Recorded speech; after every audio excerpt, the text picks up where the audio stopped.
Greetings and salutations, young true believers of San Jose State University. Hope you're doing well. You're going to have to forgive the Grizzly Adams beard again. Um, so, this week we're going to start talking a bit about literature. And the first assignment on the slate for this week was Liu Qi's The Art of Writing. And Liu Qi was a Chinese poet circa 300 AD. Um, and he wants to give advice to future Chinese poets on how to avoid mediocrity and bad poetry and write classics.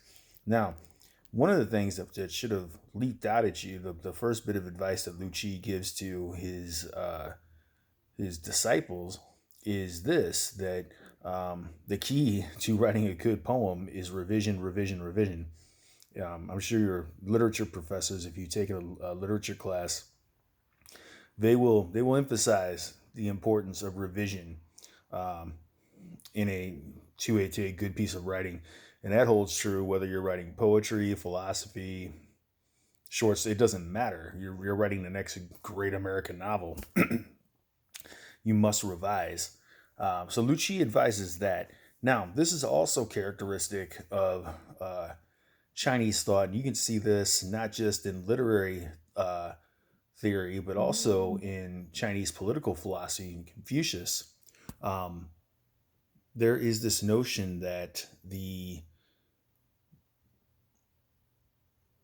a glorious past, and what we need to do as philosophers, as poets, etc., as a nation, is to look back at the past, to the glorious past. In Confucius's writings, and Confucius lived about 600 years before Liu Qi. He he argued that this glorious past was about 300 years before his time, right? One of the very early Chinese kingdoms, and what society needed to do was to get back to that. And Liu Qi actually does quite a bit of that in his writing as well. He tells the Chinese poets, this is page 300, learn to recite the classics, sing in the clear virtue of ancient masters, explore the treasures of the classics where form and content are born.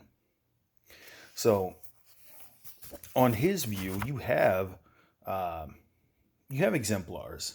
There are plenty of exemplars from China's history, in China's history, that will demonstrate the correct way to write a poem, and you should emulate their style. Um,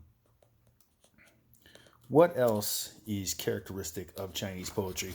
Well, there's a vein of thought, not just in Chinese literary criticism or storytelling, but Chinese philosophy as well.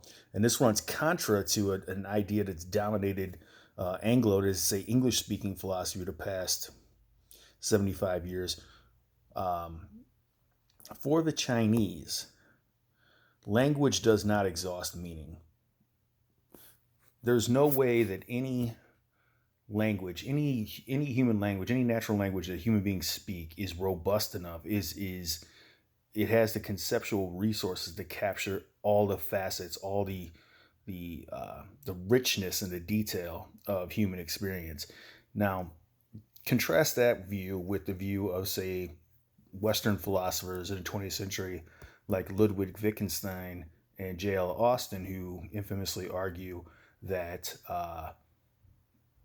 in the case of Wittgenstein, the limits of my language are the limits of my world. He famously stated that in the Tractatus Logico Philosophicus of 1922. No language, in my humble estimate, I think Wittgenstein is just dead wrong. No human language is robust enough to capture all the rich tapestry of human experience. And the Chinese poets, they rightly recognize that. So they use a lot of allegory and a lot of appeal to your senses in their writing. So again, very very marked difference, a very markedly different approach than Western poets.